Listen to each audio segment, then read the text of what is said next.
Right now, deep inside your brain, your hippocampus is quietly rewriting the conversation you just had, and the memory scientists who discovered this admit they can't stop it. Every time you replay what someone said an hour ago, your brain doesn't just remember it, it changes it, quietly, permanently. But high performers have found one way to interrupt this rewrite, and by the end of this, you'll know exactly what it is. The argument you had this morning, the compliment your boss gave you. The thing your partner said that you've replayed 4 times already. Your hippocampus is already editing every one of them, and it started the moment you first thought back on it. You believe you're remembering the exact words.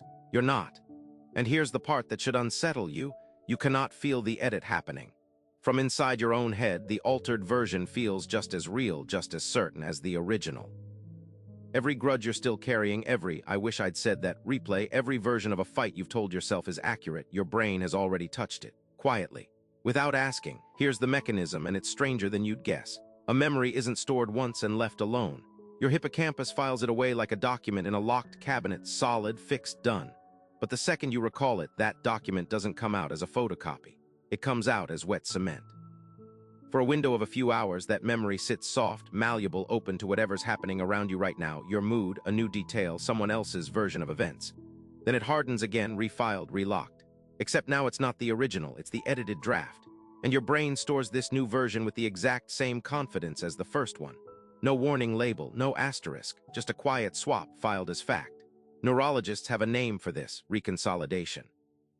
They've mapped it in labs, they've watched it happen on scans, and they'll tell you plainly that they cannot switch it off. There's no way to lock a memory so it stops destabilizing on recall. Some memory researchers have tried to exploit this window deliberately in clinical settings to soften traumatic memories. And even there, with total control of the room, they can't guarantee which details survive and which quietly disappear. If the experts can't manage this process in a lab, you're certainly not managing it lying in bed replaying tonight's conversation in your head. And here's where it gets uncomfortable, because it flips advice you've probably followed your whole life. You've been told replaying a conversation helps you process it, talk it through, go over it again and again until it makes sense. But every single replay is another trip through that wet cement window. You're not reinforcing the memory. You're re-exposing it to corruption. This is part of why 2 people who lived through the exact same argument will swear, months later, to 2 completely different versions of what was said.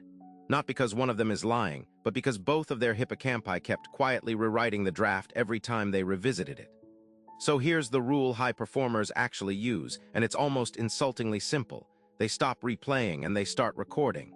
Not mentally, physically. The moment a conversation matters, a negotiation, a hard talk with a partner, feedback from a boss, they write down 3 or 4 concrete details within minutes. Exact phrases, exact numbers, before the hippocampus gets a second pass at it. Why does this work? Because the edit only happens on recall. If you capture the memory in writing before you replay it in your head, you freeze a version outside the editing loop, a version reconsolidation can't touch. Elite negotiators do this after every meeting. Some therapists now coach clients to do it after emotionally loaded conversations, specifically to stop the drift. It's not about having a better memory. It's about not giving your brain the opportunity to quietly rewrite the one you already have. Tonight, if a conversation replays itself in your head uninvited, don't let it loop a second or third time. Open your phone. Write 3 lines, what was actually said in the actual words right now. Do it before you retell it to a friend, before you rehearse your comeback, before you let your brain touch it again. That single act locks a version reconsolidation can't reach. But the hippocampus isn't working alone in this. There's another structure deciding which of these edited memories gets marked important enough to keep changing. And it's not being honest with you either.